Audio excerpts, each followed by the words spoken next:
Voilà. Alors, comme je l'ai dit, nous votons des thèmes.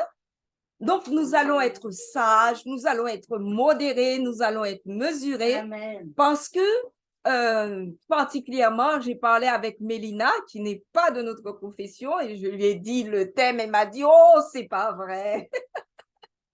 J'ai déjà été assez embêtée avec ce thème. Donc, nous lui souhaitons une bienvenue et nous allons vous demander vraiment de demander à l'Esprit d'être avec nous afin que ce que nous dirons puisse porter du fruit dans les cœurs et non être une révolte. Les vêtements, voilà. Alors, je me suis dit que on ne pouvait pas aborder un thème aussi polémique sans, comme d'habitude, vous savez toujours, je vais chercher ailleurs. Et donc, je suis allée voir comment on en parle dans le christianisme. J'ai fait un peu de l'histoire du vêtement, très, très peu, mais ne serait-ce qu'à cause d'un élément polémique dont tout de suite Mélina m'a parlé, le pantalon. Et j'ai fait aussi, comme je suis psychologue, j'ai aussi parlé de la psychologie du vêtement. Et je vous ai donné un aperçu, mais tout ça en fera très vite, les adventistes avec le vêtement. Mais le nœud de la réunion, je vais la faire aborder par Mathias parce qu'il y a une façon tout à fait particulière d'avoir les normes du vêtement que nous avons partagées et nous espérons que ça vous éclaircira. Alors, si je vous demande quels sont vos critères en matière de vêtements, est-ce que vous avez un style? Est-ce que vous avez des couleurs? Est-ce que vous avez des choses que vous vous interdisez? Oui. Oui. Allez, qu'est-ce que tu t'interdis? Je ne pas de vêtements qui a décolleté en V. Voilà. Catherine dit Moi, pas de en décolleté en V. Des vêtements qui en sans manches. Cristal. Petit, Voilà. Pas trop moi, peu de manches. Des décolletés dans le dos. Paul a dit pas de décolleté dans le dos, pas de dos nu. Cristal dit toujours des manches. Et donc, vous voyez, ça permet de voir que chacun a ses préférences, son style, ses couleurs, et chacun s'interdit même certaines choses parce que ça reflète sa personnalité, ses problèmes du moment. On ne sait pas. On ne va pas leur demander. Quand on parle christianisme et vêtements, chacun se demande, mais est-ce que ce n'est pas simplement une question de tradition? Est-ce qu'on a le droit d'embêter les gens et de les priver de liberté pour une histoire de vêtements? Et donc, on va avoir toujours, constamment, une bataille entre conservateurs et libéraux, pantalon ou pas, tresse ou pas, bijoux ou pas, comment se présenter? 3 versets reviennent constamment quand on parle de vêtements. Il y a quelqu'un qui a mis un message, et Philippe ni Mathias, va voir Mathias. Voilà. D'accord. Donc, quelqu'un a dit pas de jupe fendue jusqu'à l'inconscience. Et bienvenue à Constanza. Au vrai, c'est très bien. Alors, les 3 versets clés qu'on va trouver j'ai cherché toutes les religions chrétiennes parce qu'on parle de christianisme, les 3 versets clés qui vont revenir dans toutes les discussions, dans tout adventiste ou pas, catholique ou pas, protestant ou pas, baptiste, il y aura 3 versets clés. Deutéronome 22, verset 5. Une femme ne portera point un habillement d'homme et un homme ne mettra point des vêtements de femme, car quiconque fait ces choses est en abomination à l'Éternel, ton Dieu. 1 Pierre 3, verset 3, ayez donc cette parure extérieure, ayez non cette parure extérieure qui consiste dans les cheveux tressés, les ornements d'or ou les habits qu'on revêt. Et 1 Timothée 2, verset 9, je veux aussi que les femmes, vêtues d'une manière décente, avec pudeur et modestie, ne se parlent. Et là, ça fait hic, ni de tresse, ni d'or, ni de perles, ni d'habits somptueux, mais qu'elles se parlent de bonnes œuvres comme il convient à des femmes qui font profession de servir Dieu. Alors, vous comprenez que tout de suite, on se dit, mais c'est pas possible. Toutes nous avons un jour été peut-être en question avec de tels critères. Alors, ça m'a amusé. Je tiens à avertir, ce n'est pas mon opinion. Parce que je me suis aperçue que la plupart des sites catholiques ou pas, évangéliques ou pas, adventistes ou pas, avaient des choses à nous montrer en tant que vêtements. Et donc, j'ai aimé, et je vais aller très vite parce que je ne veux pas que vous polémiquiez dessus, vous montrer leurs interdits et les choses autorisées, non autorisées. Avant de commencer, je vais vous dire, la parure intérieure cachée dans le cœur auquel Dieu tient, c'est 1 Pierre 3,4. Un esprit doux et paisible qui est un grand prix devant Dieu, donc gardez-le. Ensuite, Luc 6,37. Ne jugez point et vous ne serez point jugés. Ne condamnez point et vous ne serez point condamnés. Absolvez et vous serez absous. Matthieu 21,31, lequel des deux a fait la volonté du Père? Ils répondirent le premier et l'important, et Jésus leur dit, je vous le dis en vérité, les publicains et les prostituées vous devanceront dans le royaume de Dieu. Tout le monde est dans les bonnes dispositions d'esprit, donc on peut y aller. On va chercher à représenter Christ. Tous les chrétiens se disent, je suis chrétien parce que Christ est en moi. Comment? Comment? Est-ce qu'on va parler du voile? Est-ce qu'on inclut le couvre-chef pour les femmes? On a effectivement en parlé très peu.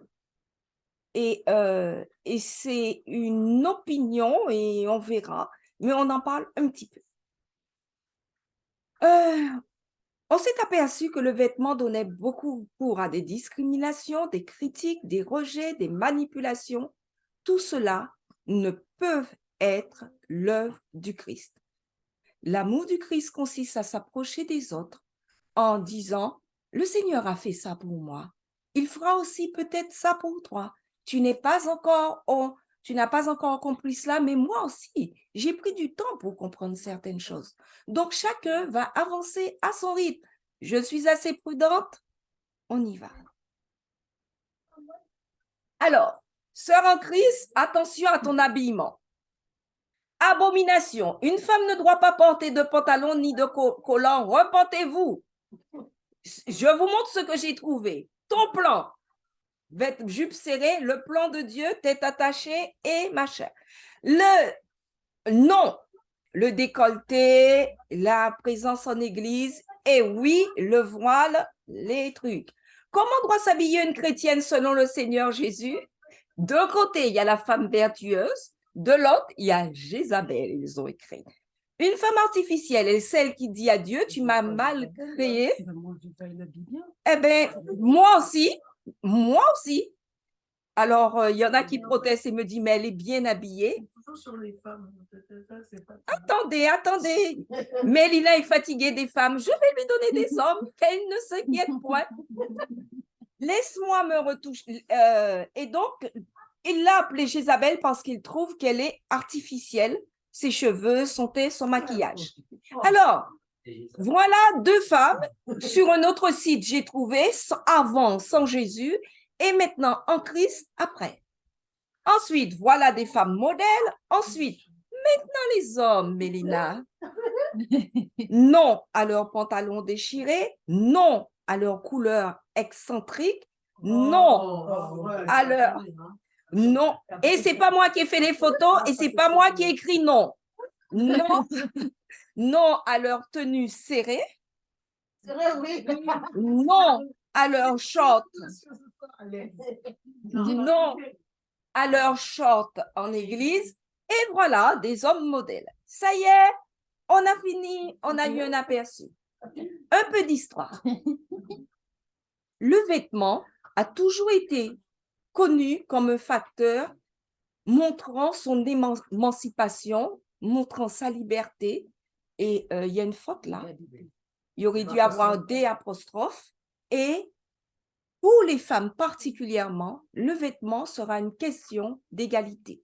Et donc, dans les années 1870, les femmes ont vraiment eu ce désir pour pouvoir faire les mêmes tâches que les hommes, pour être estimées autant que les hommes, à vouloir porter des vêtements qui ressemblaient plus aux vêtements des hommes. Et donc, pourquoi je parle particulièrement des années 1870? Parce qu'un de nos auteurs préférés se trouve concerné par ces années-là. Je parle d'Ellen White. Donc, souvent, ce qu'elle a dit est en réponse à ce mouvement de réforme vestimentaire qui va vers un habillement qui ressemble plus aux hommes que dans les années que ce qui va suivre après. Par contre, dans les nations européennes, le féminisme va considérer vers les années, va commencer dans ces années-là aussi, mais particulièrement pendant les périodes 1960-1970, les féministes vont dire c'est la féminité qui nous empêche d'acquérir la liberté et l'égalité. D'où leur idée qu'il faut absolument, pour qu'on soit égaux, qu'on porte les mêmes vêtements et en particulier, ils vont viser quelque chose qui est autorisé aux hommes et que les femmes ne sont pas habituées à porter, le pantalon. D'où,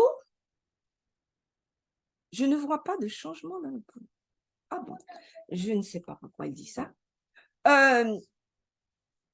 D'où la polémique sur le pantalon. Et en France, s'apercevant, tu vois que je change d'image quand même, Joseph. Ah bon? Non, mais pour l'instant, Non, il y a peut-être un problème de mon côté. Je vais... Parce que je vois... Ta vidéo change, mais le PowerPoint ne change pas. ah bon, alors je ne sais pas. Donc, voilà ce qui se passe.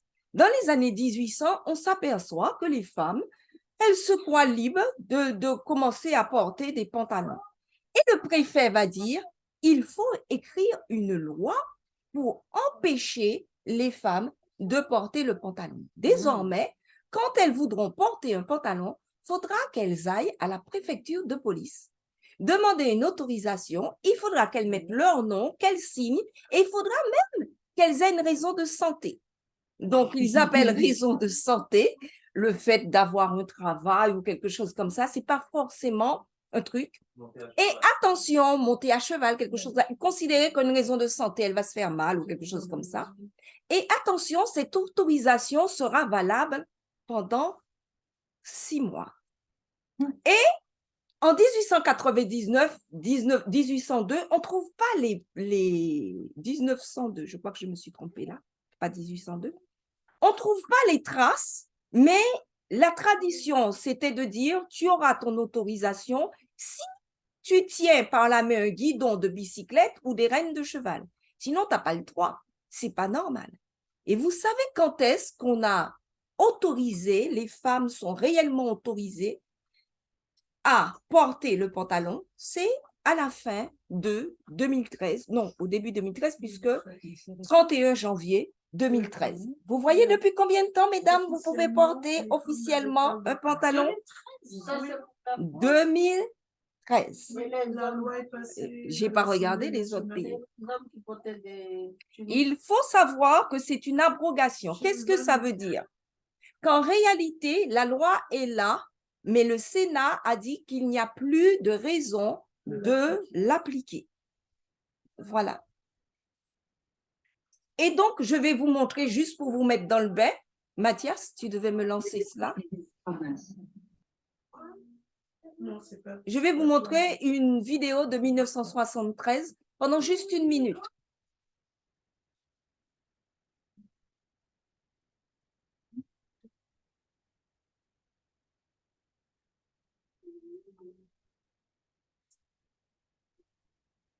Pour que vous voyez combien c'était bien installé. Voilà.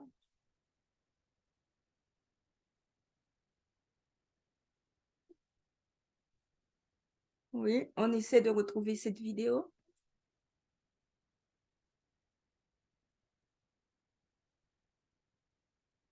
Voilà, pendant 1 minute. Pourquoi je ne la vois pas, Mathias, dans mon écran? Tu la vois pas? Non. Je ne l'ai pas dans mon écran.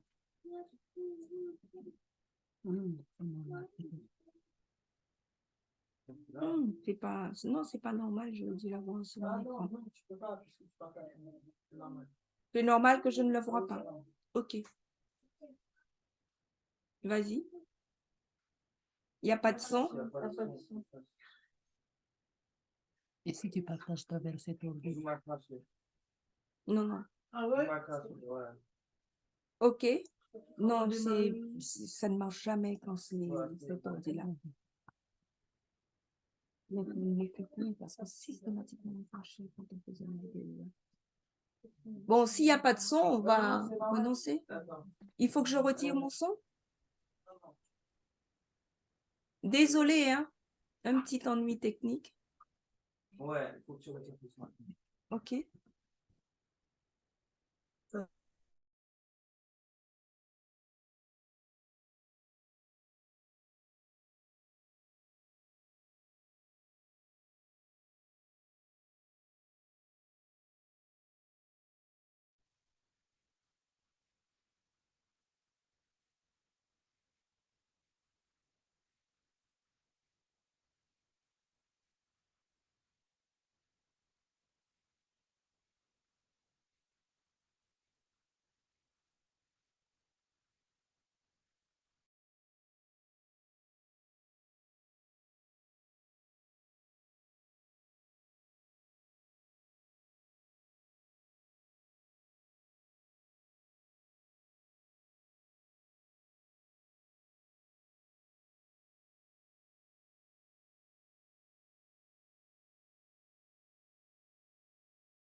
Demande à Josiane.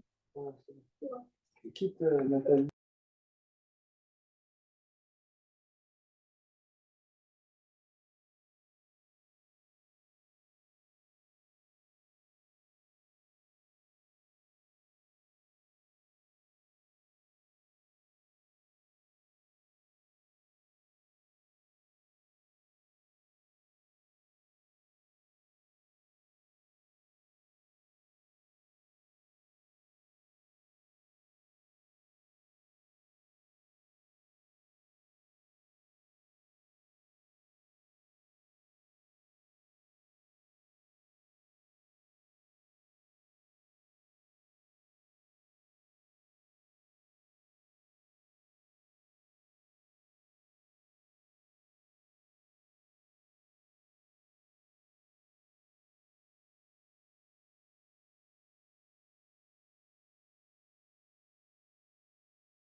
Voilà. Va y retirer l'autre son. Vite, vite. Voilà.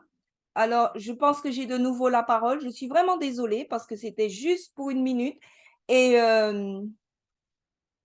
Mathias, le pauvre, ouais. C'était juste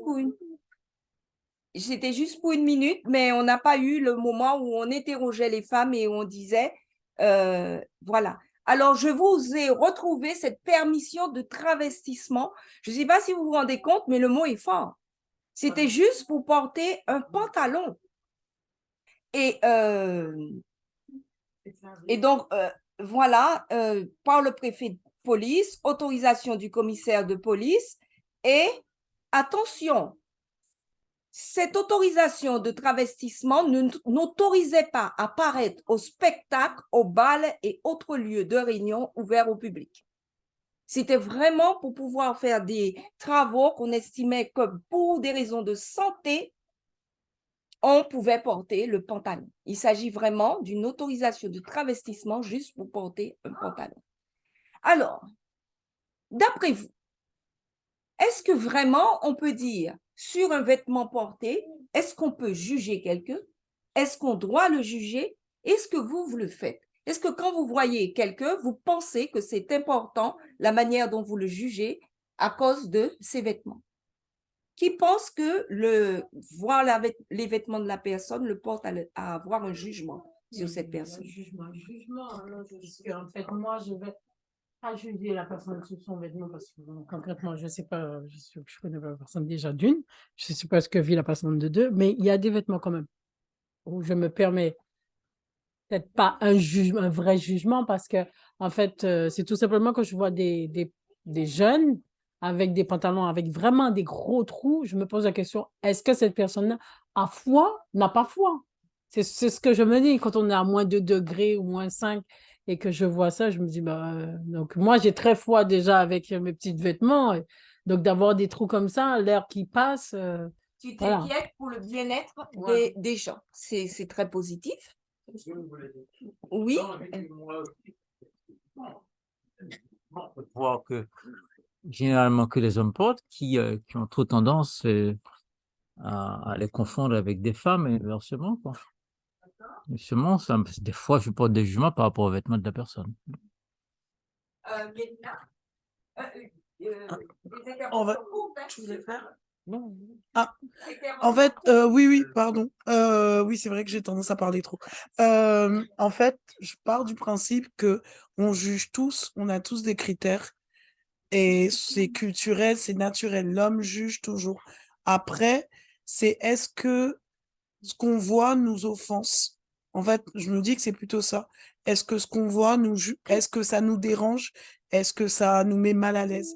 Et à partir de là, si un vêtement nous met mal à l'aise, bah là, en fait, on peut commencer à être plus méprisant. Je dirais pas juger.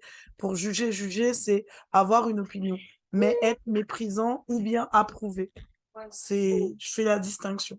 Donc, les monades disent inconsciemment, on juge quelqu'un selon son apparence extérieure et l'habit, Nathalie, l'habit fait le moine. Donc, nous allons voir si vraiment on peut appliquer ce que vous avez dit. Je vais vous parler un peu de la psychologie et du vêtement parce que c'est assez amusant et assez étonnant ce que les psychologues disent du vêtement. Voilà.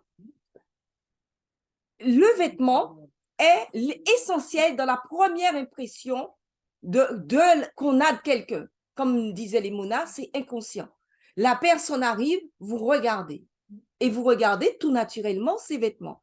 Et donc, vous allez voir quelqu'un avec des vêtements défraîchis sur un banc, imaginez, un vieillard sur un banc avec des vêtements un peu abîmés et il est assis là, il est comme ça, la tête. Vous allez penser, ça va être un SDF. Vous allez, tout naturellement, on se fait des opinions simplement en regardant, mais comment il est habillé, comment il est vêtu. Le cerveau va analyser très rapidement comment entrer aussi en communication avec quelqu'un. Il va décider à peu près où classer la personne et il va agir en fonction de cela. En fait, une fois habillé, la personne est comme revêtue d'un personnage. Et il a une voix et on s'attend à que son corps va avec ce qu'il dégage, sa voix. Mais maintenant, tout le monde s'attend donc à ce que le vêtement ait un impact sur les autres. Comment ils nous verront, il y a encore une faute là, ils nous verront, T, et comment ils nous traiteront, T encore, excusez-moi. Quelqu'un, eh bien, quand on va regarder comment les gens fonctionnent, si quelqu'un s'habille de manière professionnelle, cette personne sera vue comme quelqu'un qui connaît son sujet et est plus professionnel. Et donc, vous avez intérêt, si vous savez le style de la profession où vous voulez, par exemple, avoir une embauche, vous, d'avoir le style de cette profession. On a observé aussi que pratiquement, quel que soit le job, si une femme s'habille de manière plus masculine que féminine, elle a plus de chances d'avoir le job. À compétence égale, avoir une allure moins féminine va déduire c'est quelqu'un qui se préoccupe moins des trucs de filles et donc elle sera plus compétente. On s'est aperçu aussi de choses étonnantes comme les logos. Vous savez, les hommes qui abordent des vêtements avec des gros logos, eh bien, les gens, on va leur faire voir des personnes passer et on va leur demander en qui ils ont le plus confiance. Eh bien, plus le logo est gros et moins la personne a confiance. Et pourquoi? Alors qu'on ne leur parle pas des logos. Parce qu'on se dit que c'est des personnes moins fiables et plus immorales. Ils ont placent leurs intérêts plus bas. C'est étonnant, mais c'est comme ça.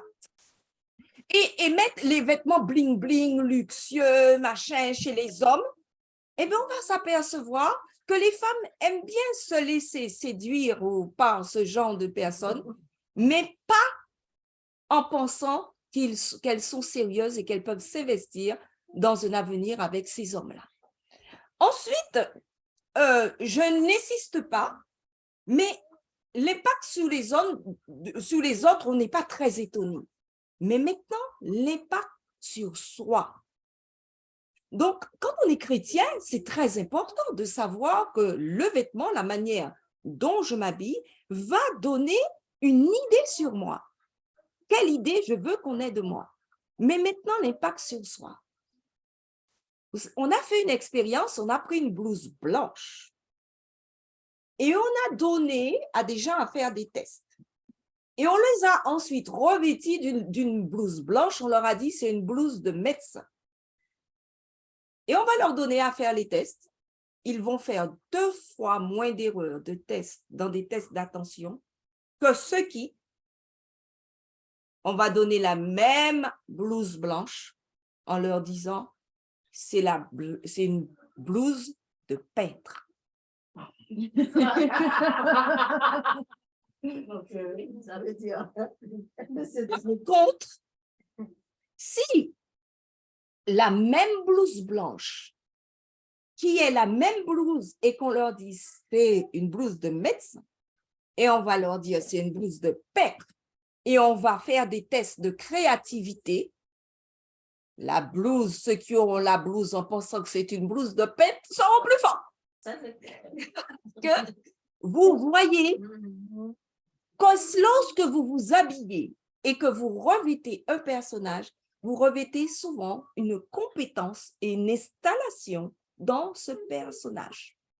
Et il y a donc beaucoup de coachs qui vont vous conseiller sur votre couleur, qui va aller non seulement avec l'humeur que vous dégagez, mais aussi l'humeur que vous aurez.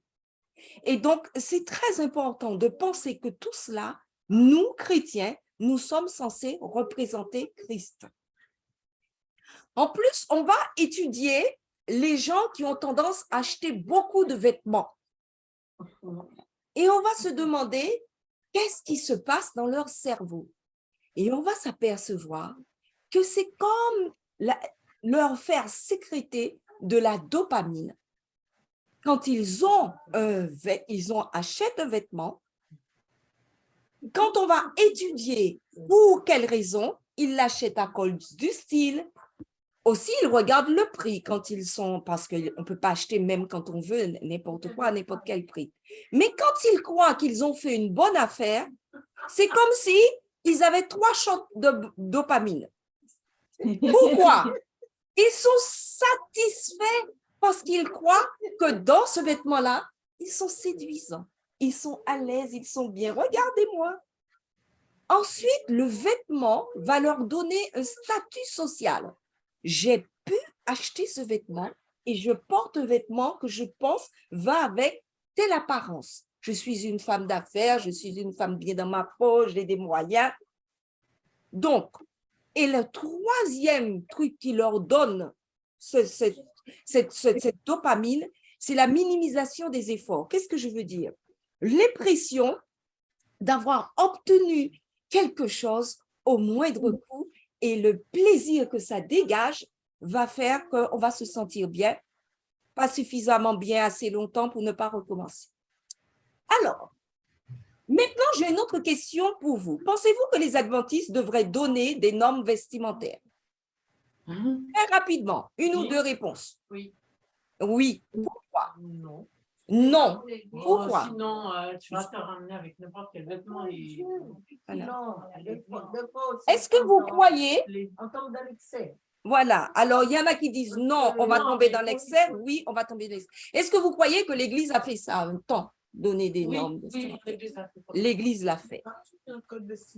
Il y a des codes vestimentaires et actuellement, on est censé dire qu'il n'y a pas de code vestimentaire. Alors, je vais quand même très rapidement vous parler des adventistes. Les adventistes, ils pensent représenter Christ, même à travers leurs vêtements, puisque Galates 3, 27, même si c'est spirituel, vous tous qui avez été baptisés en Christ, dit, vous avez revêtu Christ. Donc, Sir White dit, les enseignements de l'Écriture se rapportant aux vêtements devraient être soigneusement étudiés. Et même la robe d'Aaron, donc je vais à la citation en bas, avait un caractère symbolique aussi. Les vêtements des disciples du Christ devraient avoir le même caractère. Nous devons être en toute chose les représentants de Christ. Que ça a été donné en même temps que la réforme sanitaire. Oui, exactement. Donné par la réforme sanitaire et en même temps que la réforme sanitaire, je pense qu'il faut des normes parce que la société nous incite à abaisser notre idéal. Les adventistes se placent sur un plan où ils croient qu'il y a un jugement imminent. Donc, ils utilisent donc le fait qu'on a reçu les 10 commandements, qu'en Exode 33, lorsqu'il y a le jugement, on va retirer, on va se dépouiller. Il y a aussi donc ce que Nathalie disait au moment de la réforme sanitaire, nous croyons vivre au jour des expiations. Au jour des expiations, il y a ce passage qui dit « Vous humilierez vos âmes » et ce que les Hébreux ont compris et les Juifs font jusqu'à présent lorsqu'ils fêtent le jour des expiations, on a des vêtements particuliers et on a un jeûne qui correspond pour nous à notre réforme sanitaire. La réforme vestimentaire étant aussi de représenter Dieu, on pense souvent au fait que dans Apocalypse 12, verset 1, la femme enveloppée du soleil, et on verra plus tard, elle est enveloppée d'un habit simple de lin, et la femme qui représente Babylone est vêtue de pourpre, d'écarlate, parée d'or, de pierres précieuses et de perles. Alors, je vais continuer à aller très vite. Au début, Sir White a dit la jupe est trop longue, les vêtements trop serrés. On a fait au début des essais d'uniformes et très vite on a dit arrêtez, ce n'est pas la volonté de Dieu, ce n'est pas écrit dans la Bible, mais nos séminaires et nos écoles missionnaires ont souvent des normes d'habillement pour permettre aux jeunes d'entrer dans un certain cadre. Et ce qu'il y a d'amusant, j'ai bien aimé parce que si vous connaissez Collonges maintenant et que vous savez comment il s'habille, je vais bien aimé vous mettre les normes de Collonges de 1920. Les filles du séminaire de Collonges ne devraient pas porter de décolleté de plus de 4 cm si le col était rond, ni de décolleté de plus de 8 cm si le col était en V. Quant aux manches, elles devaient arriver au coude. La jupe couvrira le premier tiers de la distance du genou à la plante du pied. Même les là, Paula est en joie. Je n'ai pas fini, Paula. Même les étoffes utilisées répondraient à des mesures de décence. Toute confection faite de voile, tulle, soie légère devrait être portée avec un dessous approprié et décent. Les résolutions concernant l'habillement féminin vont plus loin. D'autres endroits, les bas ne devraient jamais être transparents. Même les talons étaient soumis à la règle. Chaussures à talons cubains, il disait, pour dire chaussures, ou talons militaires. En outre, avant chaque promotion, les habits des jeunes filles étaient vérifiés et approuvés par une commission. Maintenant, Il faut savoir que cette habitude de modestie, même quand on va sur les sectes de vigilance, les associations de vigilance sur les sectes, j'ai sorti quelque chose. Ils disent que les adventistes se caractérisent par le port de vêtements modestes et l'abstention de tabac, alcool, narcotiques. Mais il y a dans notre Église actuellement une bataille entre libéraux et croyances fondamentales. Que disent la commission éthique de l'UFV du 23 novembre 2005 écrit « La tentative en matière de vêtements, j'ai pris uniquement d'établir des codes qui englobent tous les aspects de la vie chrétienne, aboutit à un manque de liberté et en réaction à des échappatoires et à des incohérences, ce qui a pour effet de créer des souffrances, puis des doutes et même la perte de la foi. C'est ici que bien des gens ont avec tristesse quitté l'Église et ne l'ont jamais réintégrée. Cependant, est-ce qu'actuellement, il y a des normes chez les adventistes? Nos croyances fondamentales, et je n'ai pas dit le manuel d'Église, j'ai bien dit la croyance fondamentale numéro 22, actuellement dit.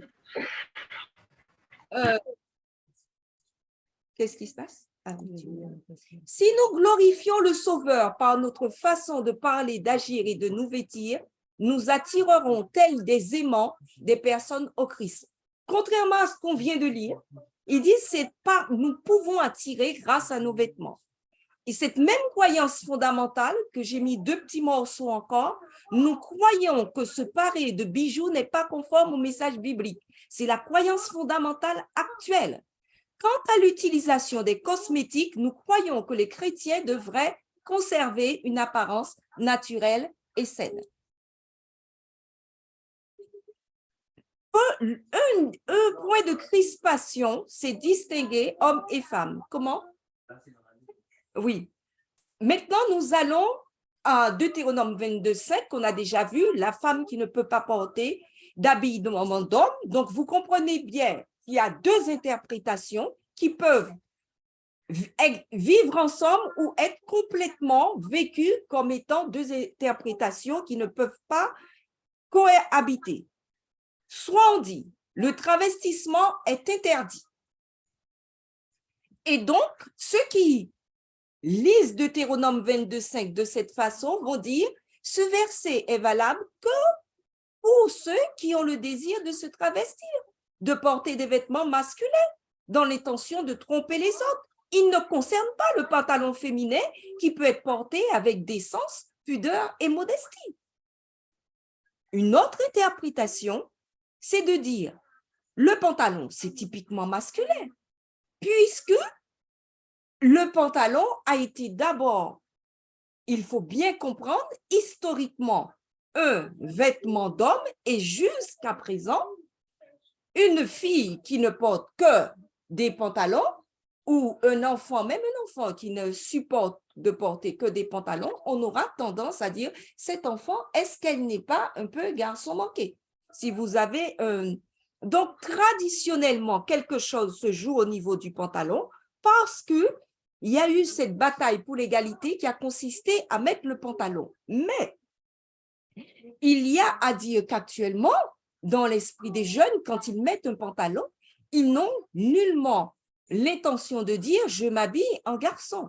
C'est juste une intention qui est de se sentir libre et adapté à son moment et à sa fonction. Cependant, je ne peux pas dire que le pantalon est vu dans les écrits d'Ellen White comme étant un désir de seulement si on veut être un travesti, c'est-à-dire quelqu'un qui a des tendances à ne pas rester dans son habit et qui va vers l'habillement homme, simplement parce qu'il a désir d'être travesti. Non, c'est vraiment une soif d'égalité. Mais Ellen White est très claire, j'ai mis plein de passages là, si vous voulez, vous pouvez les prendre. Sinon, je vais lire juste des extraits parce que la réunion serait trop longue. Les femmes désirent imiter l'autre sexe autant que possible. Elle dit, ce n'est pas bien. même si il se peut que quelques-unes de celles qui adoptent ce costume aient des idées justes concernant la santé. Elle dit, attention, ce n'est pas seulement une question de santé.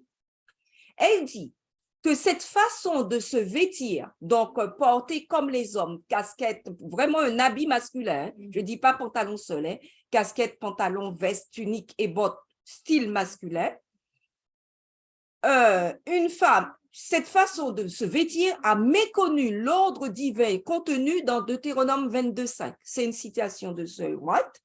C'est une mode qui manque de modestie, qui ne convient nullement à des femmes humbles qui font profession de suivre le Christ. C'est traiter légèrement les prohibitions divines que de supprimer la distinction entre vêtements d'hommes et vêtements de femmes. Et elle va tellement loin qu'un moment, elle va dire « Le même costume porté par les deux sexes produirait de la confusion et augmenterait le crime. » Donc, on continue. Les deux versets clés, 1 Pierre 3:3 et 1 Timothée 2:9, ni de tresse, ni d'or, ni de perles, ni d'habits somptueux. Et juste un petit peu, je vais mettre aussi, en fait, on n'est pas au nœud de notre problème, donc nous allons en parler plus tard. Nous sommes simplement une vue globale. Le pantalon féminin, c'est biblique ou une adaptation pour les femmes de justifier le non-port de la jupe?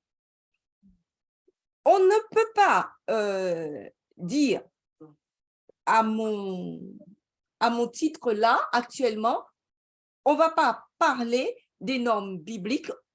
Tout de suite, on va le laisser, cette partie-là, à Mathias. On m'a aussi demandé, est-ce qu'on peut porter le luxe, les grandes marques? Est-ce que c'est mal pour le chrétien? Très clairement, notre Église dit qu'il faut éviter le luxe et particulièrement chez les enfants.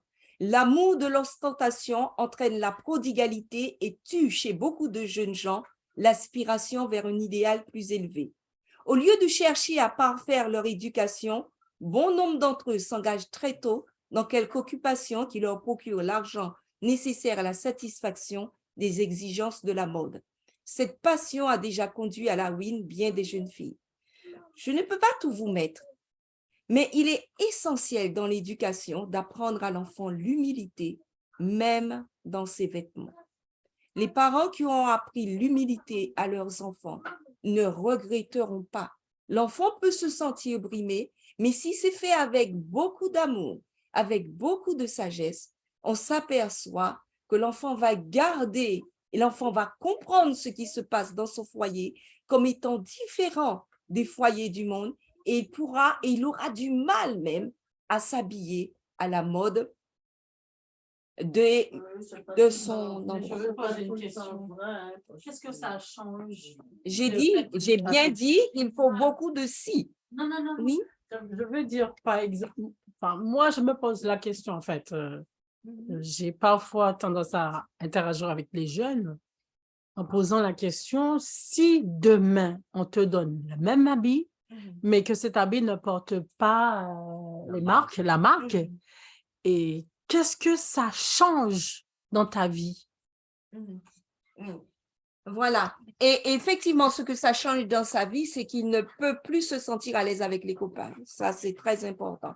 Alors, on me demande, est-ce que le fait,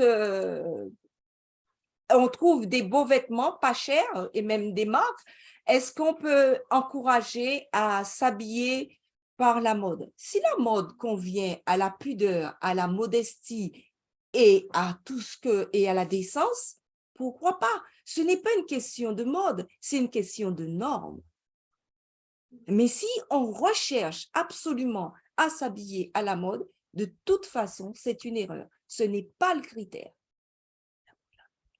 S'habiller simplement, s'abstenir de toute recherche de bijoux et d'ornements de toutes sortes est en accord avec notre foi. Toujours la croyance numéro 21. Le port de bijoux attire l'attention d'une manière incompatible avec l'oubli de soi-même qui caractérise le chrétien. Par l'éducation que les parents transmettent, ils doivent amener leurs fils et leurs filles à se vêtir modestement et à gagner ainsi le respect et la confiance de ceux qui les connaissent. estimons-nous bien vêtus seulement lorsque nous nous conformons aux exigences de la simplicité en portant des vêtements sobres et de bon goût. Oui, je ne peux pas trop donner la parole parce que je suis trop en retard. Donc, le vécu dans l'Église. Alors, je vais vous montrer un mémoire que j'ai trouvé qui a fait beaucoup de tests dans l'Église. Avez-vous dans votre garde-robe des vêtements strictement réservés au culte? C'est près de 58%, oui. Alors, il est écrit que l'on juge le caractère d'une personne par sa façon de se vêtir. Par exemple, une femme modeste et pieuse s'habille avec modestie. Êtes-vous d'accord qu'une femme modeste, on a posé ça aux membres de l'Église adventiste? Et 36% d'accord et tout à fait d'accord 12%, ce qui veut dire qu'à peu près 48%, plus de la moitié, pensent qu'une femme pieuse doit s'habiller avec modestie. Ensuite, on a fait quelque chose d'assez amusant. On leur a demandé de choisir quel vêtement vous semble le plus approprié pour le culte en église. Désolée, je n'ai pas pu faire plus de zoom, sinon je n'aurais pas toutes les tenues. Sachez que donc, celle qui est en haut avec le chemisier à grande manche et la jupe noire, c'est elle qui a eu le plus, 64%. Ils pouvaient choisir plusieurs. Hein. Donc, c'est pour ça que les pourcentages ne font pas 100% et on pouvait choisir plusieurs. Mais qu'est-ce qui a été le plus choisi? Le chemisier blanc à grande manche et la jupe assez longue noire. Ensuite, la robe grise avec grande manche et vraiment assez basse et des chaussures assez plates. 49%, une jupe crayon avec toujours grande manche. 42%, donc on peut continuer. Le pantalon, un costume pantalon, 32%. Ensuite, ça va crescendo de plus en plus moins. Et 3,6%, le vêtement bien cintré là. Et comme ça, vraiment pas 1,4%, ainsi de suite. Donc, vous voyez que, en fait, ce que ça montre, c'est que quand on leur demande qu'est-ce qui est approprié pour l'Église, en réalité, les goûts sont assez classiques. Oui, mais quand on prend une chemisier aussi, chemisier, ça fait partie des vêtements d'homme. Voilà. Pourquoi on ne rechigne jamais pour ça? On met l'accent que sur le pantalon. Voilà, je vais expliquer pour ça. On prend toujours le pantalon. Je vais... On prend jamais Parce la que... cravate, on prend jamais Parce la que... veste. Maintenant que tout le monde porte la veste. Paula. Donc, Paula demande, pourquoi axer sur le pantalon? Pourquoi axer sur le pantalon? Tout simplement, eh bien, malgré tout ce qu'on a pu faire, ou malgré notre modernité, en tout cas en civilisation européenne, si tu réfléchis, les hommes ne mangent pas en jupe, ils ne mangent pas en robe, ils ne portent que le pantalon, pour ce qui est du bas. Du coup, on s'axe sur la chose qui fait la différence. Réfléchis. Quand est-ce que tu as vu un homme en jupe? Bon, en Écosse, je parle de la civilisation qu'on vit là maintenant en France. Quand est-ce que tu as vu un homme en robe? À moins qu'il ait un problème parce qu'il est travesti et tout ça, non. Donc, du coup, on s'axe sur la chose qui nous différencie le plus, puisque les hommes, ils sont toujours en pantalon. Voilà. Alors, quand on a cherché qui avait demandé, qui avait accepté qu'il y ait des vêtements aussi sexy, puisqu'on pouvait voter pour plusieurs vêtements, des vêtements sexy, on s'est aperçu que les Antillais et les Caribéens étaient plus enclins à porter des vêtements sexy et à dire que c'était valable et on leur reproche de porter des vêtements trop courts, trop ajustés sur le corps et qu'ils ont tendance à tirer tout le temps pour pouvoir couvrir un peu ce qui se voit trop. Et on s'est aperçu aussi que dans les cultures européennes, le pantalon est beaucoup plus admis et que ça faisait vraiment la différence avec la culture antillaise. Voilà. Et on a posé une autre question. Dans la société actuelle, de plus en plus de femmes portent des habits soulignant leur anatomie ou révélant leur nudité. Trouve-t-on cette réalité dans votre église? Eh bien, figurez-vous que si j'additionne, 41% disent rarement, mais ça arrive, fréquemment, 16,8%. Et si j'additionne les deux, je tombe à plus de la moitié parce que ça arrive rarement ou fréquemment. Et assez souvent, et si on ajoute rarement, assez souvent et fréquemment, on tombe à plus de 80% de personnes qui disent qu'à l'église adventiste, il y a des gens qui arrivent avec des vêtements soulignant leur anatomie et révélant leur nudité. Alors, par contre, les gens n'aiment pas trop juger. Alors, quand on va leur demander et comment caractériseriez-vous le paysage vestimentaire lors des cultes d'adoration, ils vont dire c'est approprié, alors que c'est les mêmes personnes qui nous ont dit que c'est pas normal, on voit la nudité et la peau et l'anatomie. C'est approprié, 35,2%, c'est plutôt sobre, 29,4%. C'est un défilé de mode. Près de 30% pensent, une personne sur trois, et c'est trop sensuel, 17,2%. C'est quand même énorme pour une église. Maintenant, Bible et vêtements, y a-t-il des poteaux indicateurs plus précis? Et là, ça nous a passionnés parce que la Bible dit que Dieu a revêtu ses enfants, en particulier Aaron, pour une raison, pour marquer sa dignité et lui servir de parure. Et donc, les trois versets-là, nous allons voir qu'est-ce que Dieu entend et qu'est-ce qu'il fait lorsqu'il revêt l'homme. Qu'entend-il par décence? Qu'entend-il par pudeur? Qu'entend-il par modestie? Et là, nous allons laisser la Bible s'exprimer, Dieu et la nudité, une partie préparée par Matthias.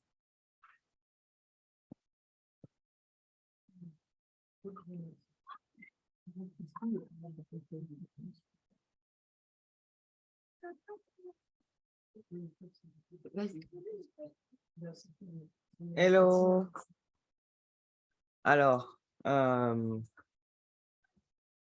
avant de commencer, je vais vous poser une question simple, c'est pourquoi on est habillé là maintenant tout de suite? Parce que c'est sabbat. Non, mais tu es habillé dans la semaine aussi. Ah, parce que ça veut dire. Pourquoi? Parce que c'est Déjà? Oui. Parce qu'on a connaissance. J'en organise social. Parce qu'il fait froid. Depuis Papa dit qu'il fait froid. Ah, on ne savait pas qu'on était Donc, c'est parce qu'il fait froid et pour ne pas être tout nu devant les autres, c'est ça? On veut le péché. D'accord. Donc, je pense que si on veut bien comprendre le vêtement, il faut déjà voir c'est quoi la nudité, puisque c'est la raison pour laquelle on porte des vêtements, pour éviter de tomber malade, comme disent les monas sur le chat. Donc, on va parler de la nudité dans la Bible, parce que figurez-vous que la nudité dans la Bible et la nudité comme on la voit aujourd'hui, ce n'est pas exactement la même chose. La nudité dans la Bible, elle est relative, c'est-à-dire qu'elle dépend du contexte. Par exemple, on voit dans Job 22 au verset 6, où Éliphaz est en train d'accuser Job, de dire du mal de Job, et il lui dit, tu enlevais sans motif des gages à tes frères et tu privais de leurs vêtements ceux qui étaient nus. Alors, je vais vous demander, comment on peut priver de vêtements quelqu'un qui est nu? S'il est nu, comment on peut le priver de vêtements? Ça veut dire en réalité, il est habillé, puisqu'on l'a privé de vêtements. Donc, la nudité dans la Bible, en fonction du contexte et en fonction du terme, ça peut désigner aussi être mal ou pas suffisamment habillé. On va voir les différents mots nus dans la Bible avec Adam et Ève. Dans Genèse 2, verset 25, on dit l'homme et sa femme étaient tous deux nus. Et dans Genèse 3, 7, les yeux de l'un et l'autre s'ouvrirent, ils connurent qu'ils étaient nus. Figurez-vous que dans le texte original, ce n'est pas exactement le même mot. C'est Arom et après ça devient Érom. Ce qui ne veut pas exactement dire la même chose. Ellen White va dire que le premier couple ne portait pas de vêtements artificiels, il était nimbé, donc couvert, ainsi que les anges d'un voile de lumière et de gloire. Comme on le voit d'ailleurs dans Exode 34, 29, quand Moïse va descendre de la montagne, son visage va briller, il va être couvert de lumière. De la même façon, Jésus, lors de la transfiguration, il était couvert de lumière. Je pense que ça vous dit quelque chose. Donc, ce qui s'est passé là, c'est que quand il y a eu le péché, l'homme est passé de nu au sens pas conventionnellement habillé, pas habillé comme c'était caractéristique de l'époque de Moïse qui a écrit. Ils sont passés de nu complètement. Et donc,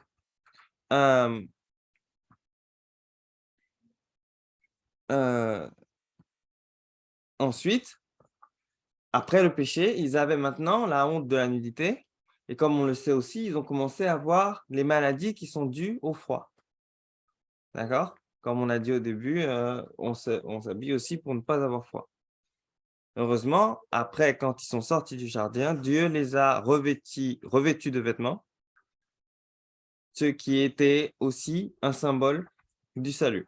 Mais ce n'est pas le sujet. Le sujet, là, c'est qu'on va parler de la nudité en 4 parties, en gros.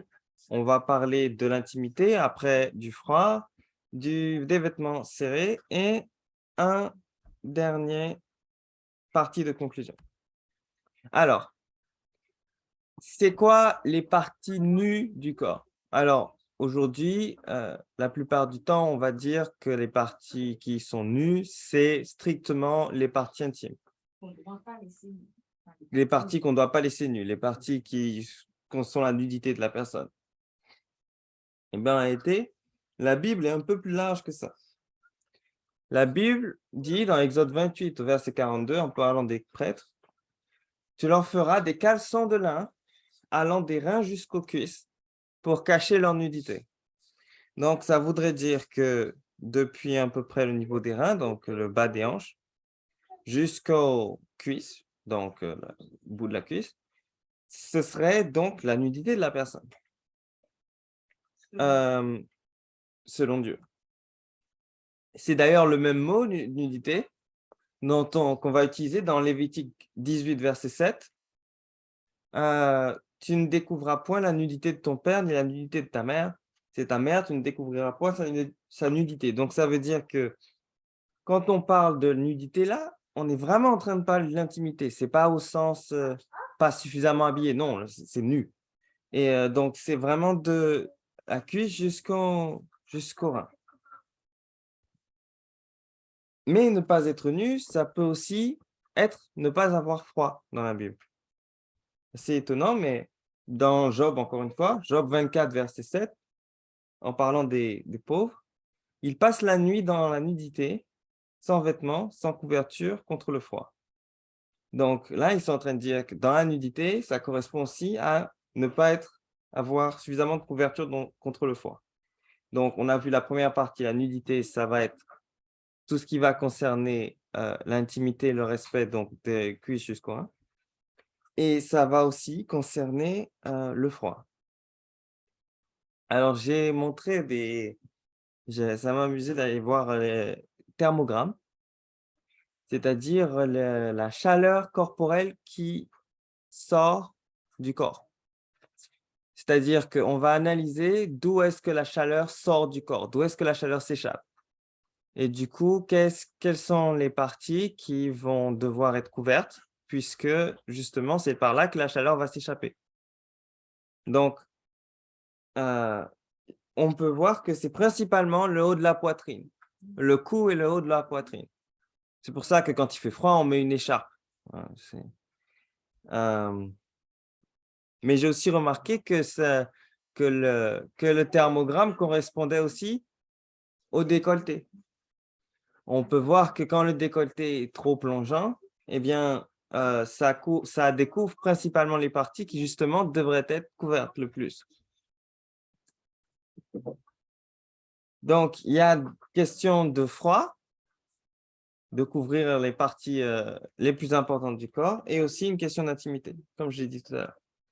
Alors, c'est très important de se rappeler que, surtout pour les questions de santé, de froid et de chaud, c'est chaque personne qui doit décider. Ellen White cite un médecin de son époque, il dit la quantité précise de vêtements nécessaires à une personne ne peut être déterminée par le raisonnement, c'est entièrement une question d'expérience. Et chaque personne est le meilleur juge pour elle-même de la quantité de vêtements nécessaires, pour avoir suffisamment chaud et être à l'aise. Alors là, je ne parle pas d'intimité, hein. Je parle de froid, de quantité.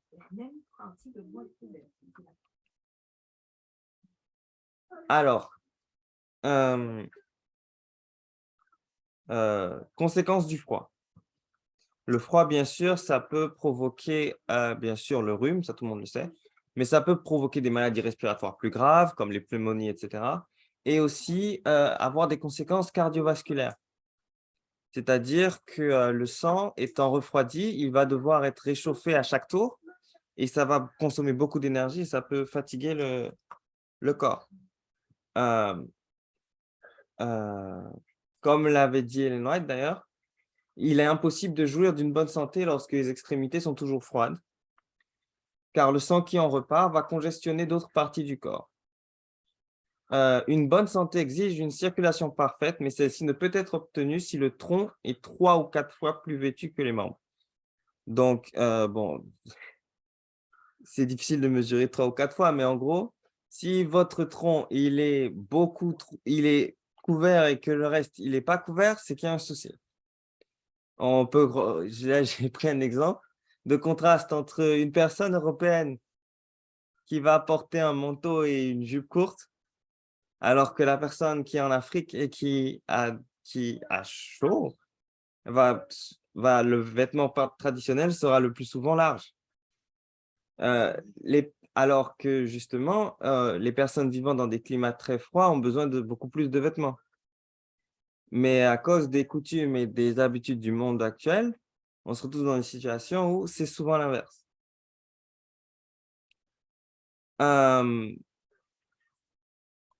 Maintenant, on a vu l'intimité, on a vu le froid, c'est-à-dire que couvrir le tronc et couvrir les autres parties du corps de façon cohérente avec le tronc. Et maintenant, on va parler des vêtements trop serrés, c'est-à-dire, voilà, pour la circulation, mais pas seulement. Et Noé dit que le vêtement chrétien a pour but de protéger le peuple de Dieu de l'influence du monde et de favoriser la santé physique et morale. Les vêtements trop serrés peuvent provoquer une mauvaise circulation sanguine, des problèmes de digestion si c'est serré sur le ventre. Ça provoque chez les femmes comme chez les hommes des problèmes au niveau de l'intimité. Infection pour les femmes et compression et risque de stérilité pour les hommes. Et les vêtements moulants provoquent donc des problèmes de santé. Ellen White nous avait averti là-dessus d'ailleurs, en disant que chaque article de vêtement est la taille voulue pour ne pas entraver la circulation du sang et laisser à la respiration aussi une liberté complète et naturelle, qu'il soit assez ample pour suivre le mouvement des bras. Donc, il faut que la poitrine ait de la place pour une expansion complète afin que les poumons puissent inspirer à fond.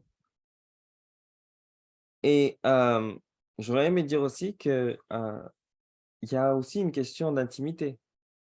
Parce que si on fait que peindre notre nudité avec des vêtements qui sont trop serrés, en fin de compte, on a simplement changé la couleur, mais on n'a rien caché du tout. Et du coup, on se retrouve dans une situation de nudité, comme la nudité dont on parlait au début, la nudité de l'intimité et du respect. Et là, on est dans une très mauvaise situation. Donc, évitons d'être nus, portons des vêtements amples qui respectent notre santé. Maintenant, pour la fin, on va parler justement de ne plus être nu avec le vêtement.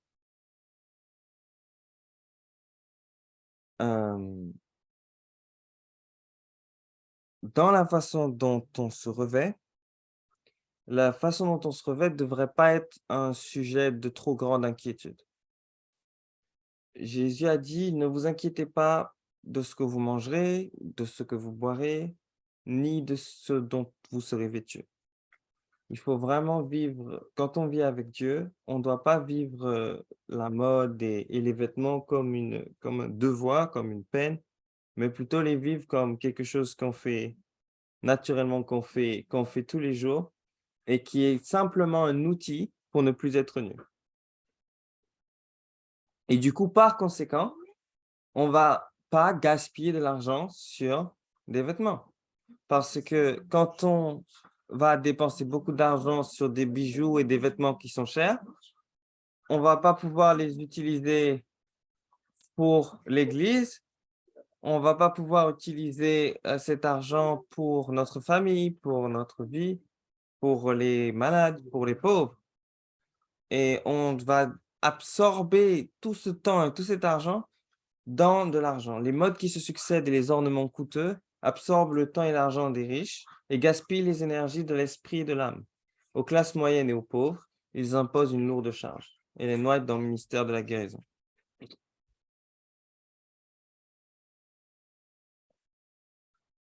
Et il faut se rappeler du texte de Jésus qui, juste après avoir dit de ne pas s'inquiéter comment on s'habille, il faut se rappeler que Jésus, après, il a dit que Salomon, dans toute sa gloire, n'a pas été vaincu comme le lys des champs et comme l'herbe des champs.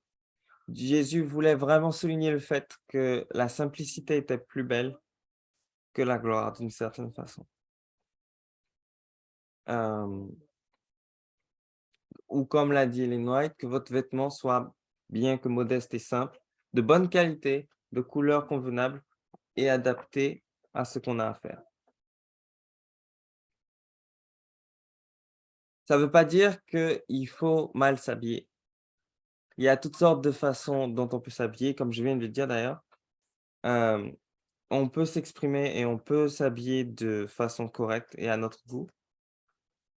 Mais il faut toujours se rappeler de ne pas être nu, tout simplement. Maintenant, on va parler du pantalon. Alors, le verset qu'on a déjà cité 50 fois, une femme ne portera pas un habillement d'homme, etc. Mais on peut remarquer que durant l'Antiquité, les hommes comme les femmes portaient des robes et personne ne portait de pantalon. Ce qui est pour femmes et pour hommes dépend donc fortement de la culture. Pourquoi les hommes portaient des robes?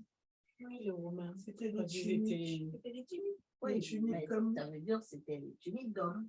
Oui, Non, c'est des robes, mais Oui, c'était des robes d'hommes, c'est pas des robes de femmes. oui, Non, voilà, c'était des c'est robes. ça. Ces robes, en fait, il n'y avait pas de robes pour hommes ou femmes, c'était des robes. Ah, Ben, On s'il entend. y avait robe pour hommes ou femmes, puisque sinon, ils n'auraient pas pu dire qu'une femme ne portera point un habillement d'homme.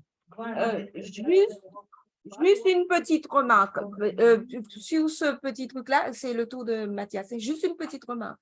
Lorsque j'ai essayé d'étudier les tuniques pour hommes, les tuniques pour femmes, c'était assez semblable. Ce qui va faire la différence, c'est l'ornement.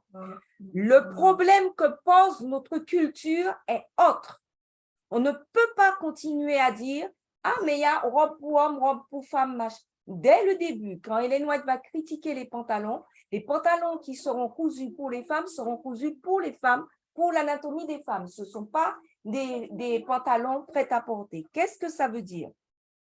Lorsque dans la culture, il y a tunique pour homme, tunique pour femme, il n'y a pas eu cette volonté de s'habiller avec un vêtement que seuls les hommes mettaient. Ça fait toute la différence. tu mets au départ, même si maintenant ça a perdu cette notion, au départ, c'est comme ça. Et à l'arrivée, jusqu'à présent, les hommes ne portent toujours pas, soi-disant, on se bat pour l'égalité, mais notre égalité consiste à s'approcher de l'homme et à se distancier de la féminité. On ne peut pas discuter toute notre vie de ça. Il est évident que l'homme a beaucoup de mal à s'approcher de nous en mettant nos jupes et nos robes, et nous allons vers lui en disant, nous voulons absolument mettre nos pantalons. Je ne peux pas voir le truc autrement. Des fois, c'est dans la tête aussi des gens. Si dans ta tête, tu penses que tu portes un vêtement d'homme pour être semblable avec un homme. Mais je pense qu'on ne le pense pas. C'est ça. Je pense qu'on ne le pense plus. Non, c'est fini, on ne pense plus. Mais je dis que discuter en disant il y a tunique pour homme, tunique pour femme, c'est un faux débat parce que ce n'est pas comme ça que le problème se pose. Il y a un vêtement que les hommes s'obstinent à porter et qu'ils ne portent pas nos vêtements qui sont nos vêtements typiquement féminins. Donc, on ne peut pas, actuellement, en 2022, discuter avec les mêmes arguments. Excuse-moi, Mathias, c'était ton tour, mais comme j'avais regardé la différence tunique homme, tunique femme, je ne pouvais pas. Pourquoi? Parce que ça n'existait pas. Ça existait pas. C'était l'ornement, mais c'était l'ornement qui faisait la différenciation. Alors, Vas-y. c'est intéressant parce que Ellen White recommande de porter un pantalon sous la jupe. On revient. De telle façon à ne pas avoir froid. Parce que comme on a dit tout à l'heure, c'est très important de ne pas avoir froid pour ne pas tomber malade. Et donc, Ellen White a recommandé à des personnes qui étaient souvent malades de porter des pantalons sous leur jupe, de telle façon à ne pas avoir de problème par temps froid. Elle devrait porter des dessous de flanelle chaude ou de coton susceptibles d'être placés sous les bas. Par-dessus cela, il devrait y avoir des pantalons chauds, doublés, amples, plissés et boutonnés à la cheville ou descendant jusqu'aux bottines. Nathalie dit, il y a maintenant des marques de vêtements unisexes. Ouais. Comme le t-shirt. Il y a des t-shirts. Un t-shirt qui est porté par un homme, par une femme. Il y a des pantalons qui peuvent être portés par des hommes, par des femmes. Et maintenant, on va parler vite fait du voile parce qu'on ne peut pas faire une réunion sur le vêtement sans dire un mot sur le voile. Mais en fait, on a parlé des vêtements quand il fait froid, mais quand il fait chaud. Ah, Parce que on s'habille aussi en fonction de la température. Enfin, Oui, il m'avait dit qu'il n'avait pas compris que ça me concernait. l'environnement. On porte des manteaux parce que mais parce qu'en Afrique, selon l'endroit où tu es, il fait froid. Il y a des en Afrique, il ne fait pas partout.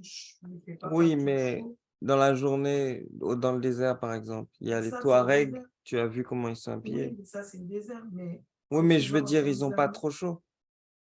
ils n'ont pas trop chaud. Sinon, ils ne porteraient pas ça.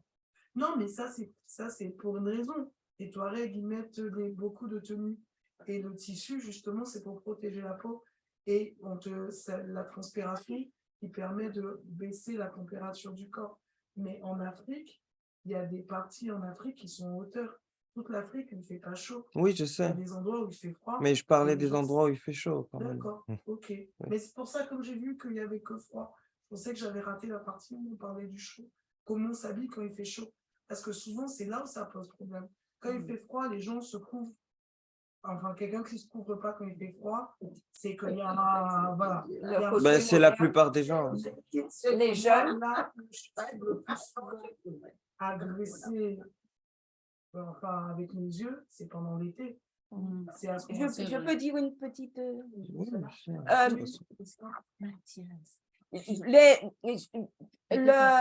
en fait, quand il a parlé du froid, il aurait pu tout aussi bien parler de l'homéostasie, c'est-à-dire que de garder la même température thermique. En réalité, le corps, quand il est froid, qu'il est chaud, ce qui est important, même en pays chaud, c'est de garder l'amplitude des vêtements suffisamment amples pour laisser passer le vent, pour laisser passer l'air et que le corps se sente libre et bien Puis possible. la circulation. Et la circulation. Voilà, parce que ce qui va poser problème, ce sera ça, que le corps puisse être aéré. Et tu dis que c'est en Afrique, même dans les pays très chauds, même quand ce n'est pas les déserts, on ne se déshabille jamais aux mêmes températures comme se déshabille en Les France. Européens. Il s'agit vraiment de tenues qui ont, en dehors du fait de vêtir, un rôle sexy. Et se sentir bien et se sentir je ne sais pas comment dire,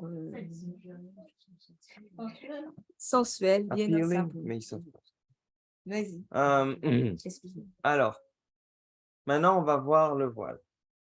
Parce que vous allez rencontrer des gens, forcément, un jour ou l'autre, qui vont vous dire de porter un voile. Mais c'est parce qu'ils n'ont certainement pas fini de lire le chapitre. Aïe. Corinthiens 11, verset 13. Jugez en vous-même, est-il convenable qu'une femme prie Dieu sans être voilée? La nature elle-même ne nous enseigne-t-elle pas que c'est une honte pour l'homme de porter de longs cheveux, mais que c'est une gloire pour la femme d'en porter, parce que la chevelure lui a été donnée comme voile. Donc, 2 versets après avoir dit qu'une femme devrait être voilée, il explique que c'est sa chevelure qui lui sert de voile. Donc, toutes les femmes qui se coupent les cheveux à l'église vont porter leur voile. Mais les cheveux qui ne poussent pas, alors comment on va faire? Mais Estelle, naturellement, qui Mais t'es court. Ce que j'allais dire, les femmes, naturellement, qui n'ont pas de cheveux. Oui, Oui. ce n'est pas tout le monde qui Ça a veut dire des qu'elle doit cheveux porter dans des ces voiles? cas-là. Parce que naturellement, elle n'a C'est une pas de cheveux. perruque. Ah non, Ben, c'est... c'est quand même normal. Encore une fois, si je c'est peux. pas... Vas-y. Tu allais vas-y, parler? vas-y. Je vais dire, c'est pas interdit de porter un voile. Et c'est pas interdit de porter une perruque. Si vous pensez que si vous avez des cheveux qui ne poussent pas, ça arrive à certaines personnes, Dieu ne va pas vous juger parce que vous portez un voile. Bien au contraire.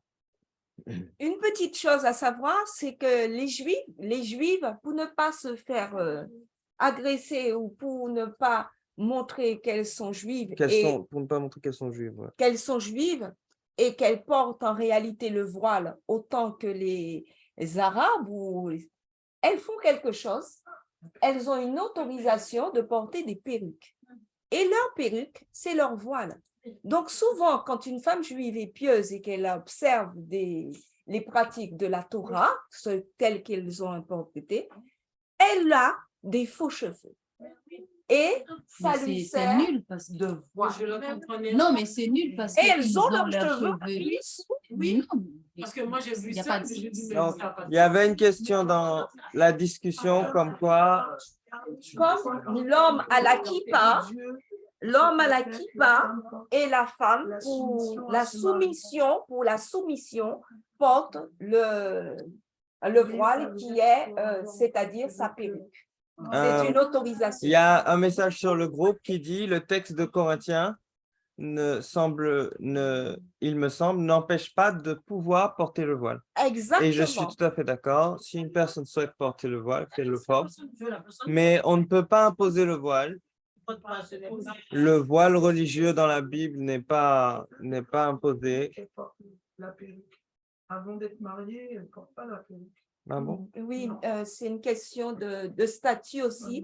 En fait, quand on va étudier, parce que ça aussi c'est moi qui ai regardé, quand on va étudier, on va voir que dans le contexte qu'est l'apôtre Paul, les femmes voilées sont soit les femmes prostituées ou les femmes qui sont promises en mariage ou mariées et pas avant.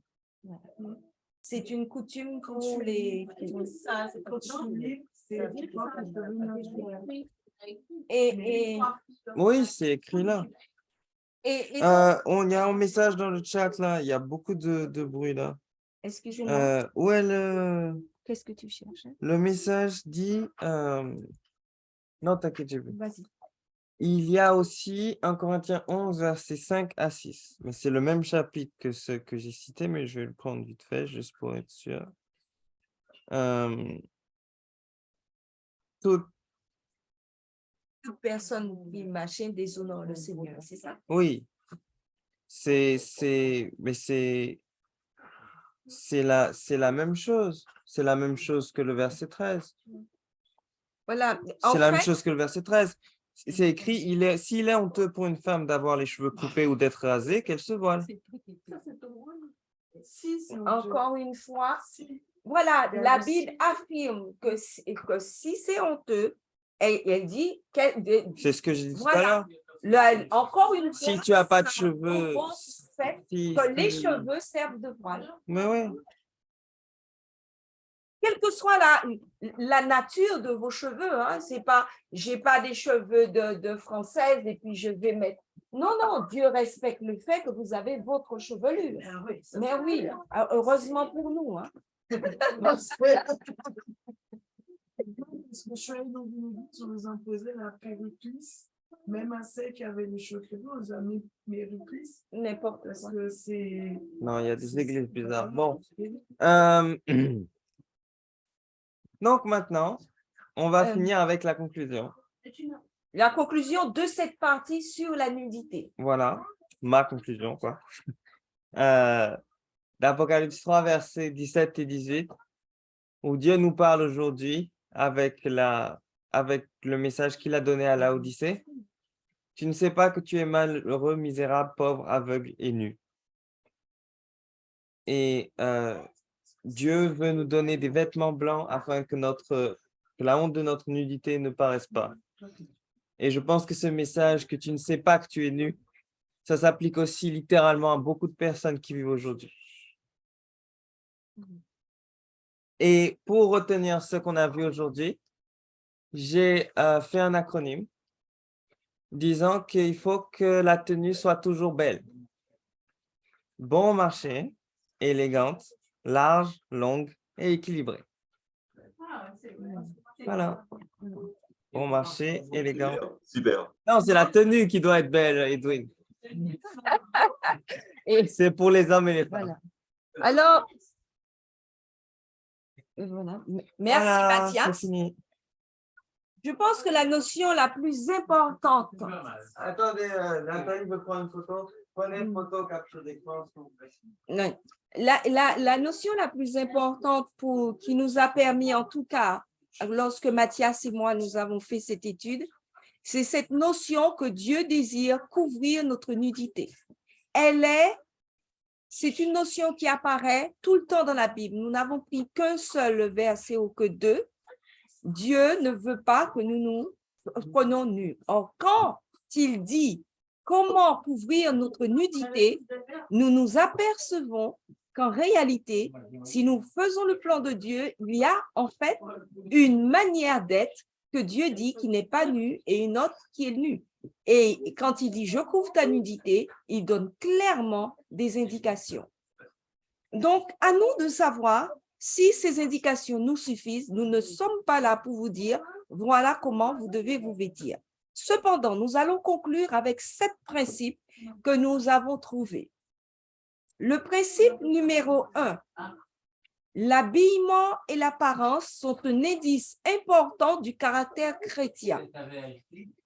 Puisque on parle de vêtements de salut dans la Bible et que nos versets clés dans 1 Pierre 3, c'est la pureté, la parure intérieure est cachée dans le cœur, la pureté incorruptible d'un esprit doux et paisible qui est de grand prix devant Dieu. Donc, 1 Pierre 3 relie le fait de ne pas avoir de parure extérieure qui consiste dans les cheveux tressés, les ornements d'or et les habits qu'on revêt, à une parure intérieure cachée dans le cœur. Les deux vont ensemble. Pour le chrétien, il essaie d'harmoniser les deux. Ne pas de parure, si tu veux.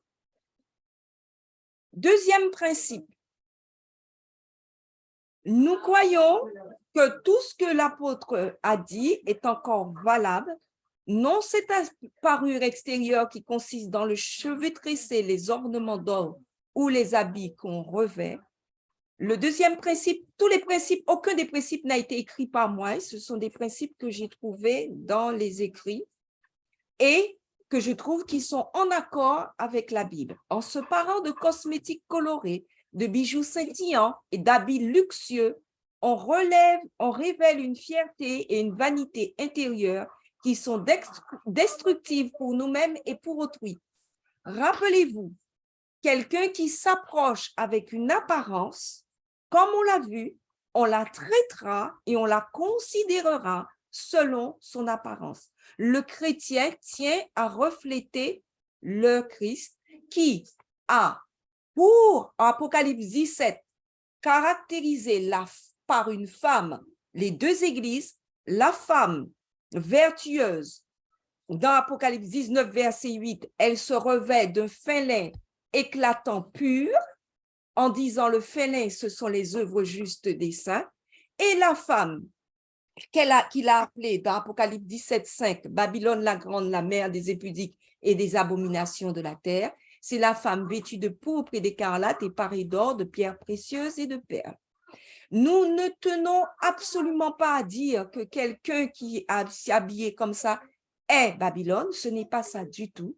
Nous disons attention, la Bible montre certaines caractéristiques et demande certains reflets de simplicité qui correspondent à la parole de Dieu et que la parole de Dieu s'harmonise en totalité.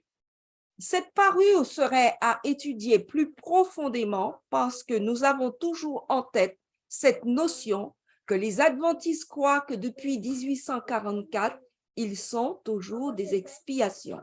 Lorsqu'on étudie les jours des expiations, ces jours d'humilité, jours de jeûne sanitaire et jours d'humilité vestimentaire pratiqués jusqu'à nos jours et que les adventistes devraient toujours penser « je mange et je m'habille parce que je suis au jour des expiations ». Le principe numéro 3, faire l'expérience de renouvellement intérieur spirituel et d'une réconciliation avec Dieu, on change de vêtements, on supprime tous les objets extérieurs d'idolâtrie. Ce principe, nous allons le prendre uniquement dans Genèse, pour ne pas trop rallonger notre réunion.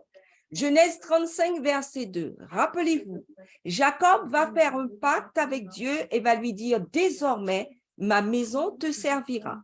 Jacob dit à sa maison et à tous ceux qui étaient avec lui, « ôtez les dieux étrangers qui sont au milieu de vous, purifiez-vous et changez de vêtements. » Chaque fois que Dieu s'approche de l'homme et veut lui faire un jugement, veut le purifier, il va penser à ses vêtements.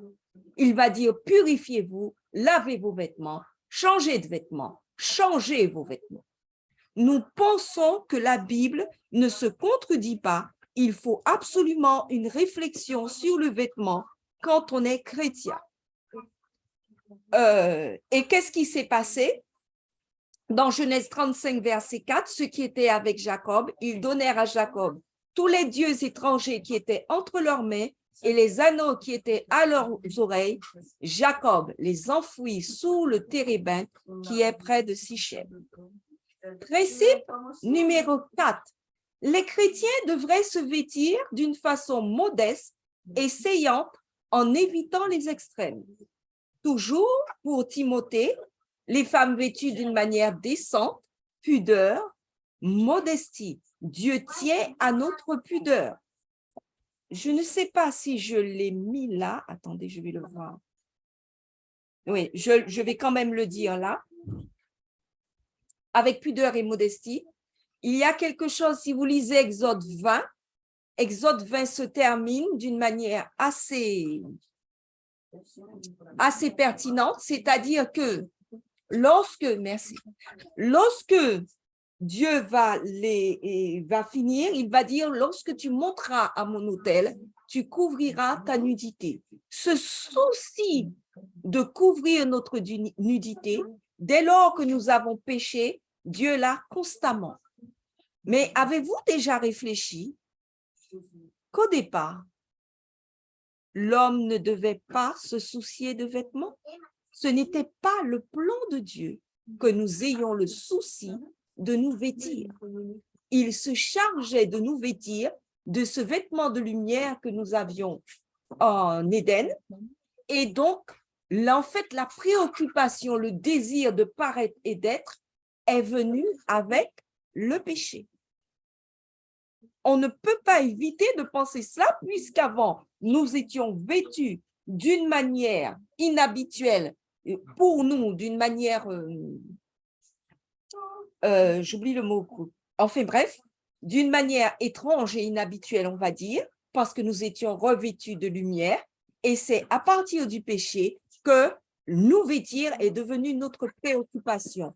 Revenons à cette simplicité qui veut que l'homme ne soit pas préoccupé par son apparence, à moins que ce soit pour que son apparence corresponde à ce qu'il est là à l'intérieur. Principe numéro 5. Se vêtir de manière décente et digne en montrant du respect pour Dieu, leur propre personne et leurs semblables. On a vu que le vêtement n'a pas de l'impact seulement sur nous, mais aussi sur les autres. Nous respectons Dieu, nous lui demandons comment nous vêtir. Rappelez-vous, quiconque regarde une femme pour la convoiter a commis un adultère avec elle dans son cœur. Il ne faut pas que nos vêtements poussent les hommes à nous convoiter. Romains 14, 21 dit « Il est bien de ne pas manger de viande, ce n'est pas notre sujet de ne pas boire de vin, mais ce qui nous intéresse, c'est la faim. » Romains 14, 21, de s'abstenir de ce qui peut être pour ton frère une occasion de chute, de scandale ou de faiblesse.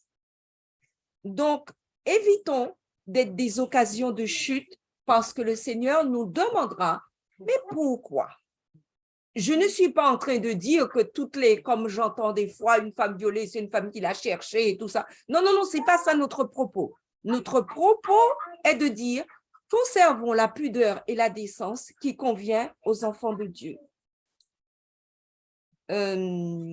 Alors, quelqu'un a écrit, je suis désolée qu'il y ait peu d'encouragement à s'habiller avec modestie pour les jeunes filles ou garçons dans le monde francophone. Pour trouver des exemples et de l'inspiration en matière de tenue vestimentaire, il faut souvent aller sur le YouTube de jeunes filles anglophones.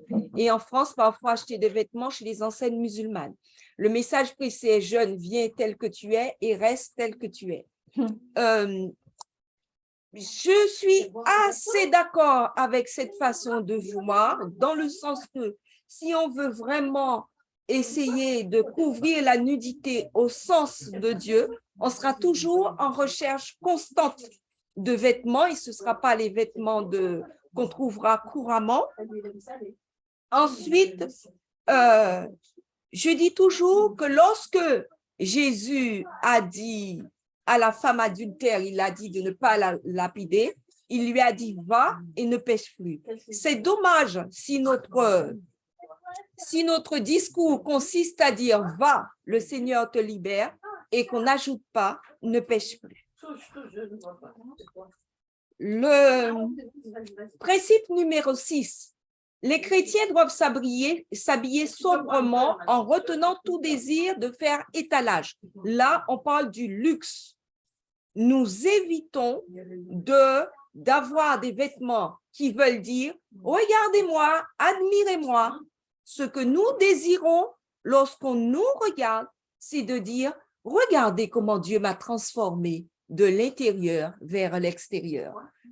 Si c'est des expériences qu'on peut vivre quand on a fait la réforme vestimentaire. J'ai une amie qui est arrivée à l'église vraiment achalandée en fille du monde, vraiment mini-jupe et tout, et qui m'a surprise tellement elle était ornée et tout ça. Et au bout de 9 mois à peu près, elle s'est complètement transformée, elle a abandonné. C'était la première fois, en fait, les 9 mois d'avant, qu'elle entrait dans une église adventiste. Et un jour, elle est venue me voir, elle m'a dit oh, tu ne sais pas ce qui s'est passé, on m'a demandé si je suis juive. Elle était de race blanche.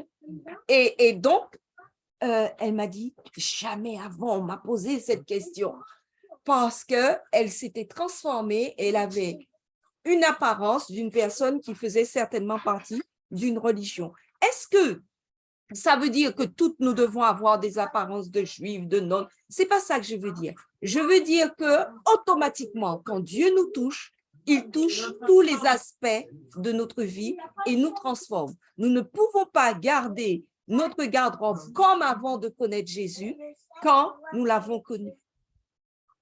Le principe numéro 7, le principe qui a fait beaucoup de débats, les chrétiens doivent respecter les distinctions de sexe en portant des vêtements qui affirment leur identité mâle ou femelle.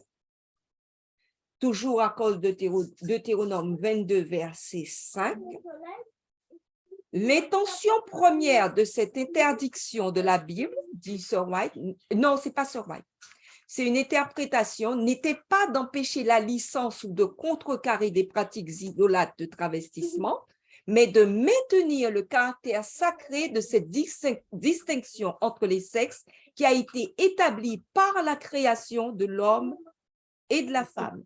La Bible ne nous dit pas quel style de vêtements l'homme et la femme doivent porter parce qu'elle reconnaît que le style est dicté par le climat et la culture. Par contre, la Bible nous enseigne à respecter la distinction des sexes dans l'habillement comme elle se pratique dans notre culture. Cela veut dire qu'en tant que chrétiens, nous devons nous poser cette question avant d'acheter un vêtement. Est-ce que ce vêtement affirme mon identité sexuelle ou est-ce qu'il me fait ressembler au sexe opposé? Toutes les fois que vous pensez que certains genres de vêtements ne conviennent pas à votre sexe, suivez votre conscience. Ne l'achetez pas, même si c'est la mode. C'est vraiment une question de relation personnelle avec le Seigneur. En conclusion, je vais vous proposer Romains 12, verset 2. Ne vous conformez pas au siècle présent, mais soyez transformés par le renouvellement de l'intelligence afin que vous discerniez quelle est la volonté de Dieu, ce qui est bon, agréable et parfait. Le vêtement ne fait pas le chrétien, mais le chrétien révèle son identité par le vêtement et l'apparence. La Bible ne prescrit pas un habillement standardisé à porter par les chrétiens, hommes et femmes, mais elle nous appelle à suivre le mode de vie simple et sans prétention de Jésus, même dans notre vêtement et notre apparence. Notre apparence extérieure est un témoin silencieux et constant de notre identité chrétienne. Puisse-t-elle toujours montrer au monde que nous vivons pour glorifier non pas notre propre personne, mais notre Dieu. Amen. Que Dieu vous bénisse et vous permette de retirer des principes de cette réunion que nous n'avons pas voulu normative ou dirigiste, mais plantée, incrustée dans les valeurs de la parole de Dieu. Nous allons prier et après nous allons vous donner la parole pour que la réunion ne parte pas à droite, à gauche, sans que nous ayons amené une conclusion, parce que des fois, les discussions étant libres, les gens parlent longuement, il y en a qui veulent poser des questions, qui veulent partir, et ça ne passe pas. Donc, nous allons maintenant prier pour conclure la partie stricte qu'on voulait vous faire sur le vêtement. Oui, Philippe? Qu'est-ce que tu as dit? Donc, je prie, ou tu... Bon, je prie.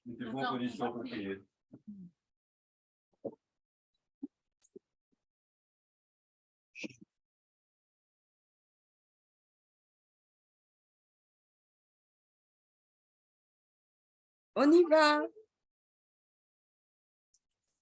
Père, nous te remercions de ces moments que nous avons passés dans ta parole. Père, nous te remercions des échanges que nous avons eus.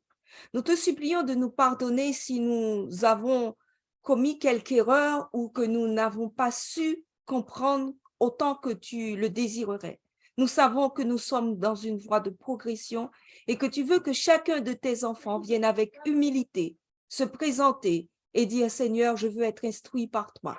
Que ce soit le désir de chacun de nous et que tu nous transformes à ton image parce que tu as voulu que nous reflétions Christ et que nous avançons en balbutiant, mais certains que tu veux nous accorder ton Saint-Esprit pour le faire. Que toute grâce, toute gloire te soit rendue pour cela. Au nom de Jésus. Amen. Voilà. La discussion est maintenant ouverte. Nous allons donner en priorité, la dernière fois, on nous a dit, on n'a pas donné la parole aux gens qui avaient le sujet. Donc, on demande à tous ceux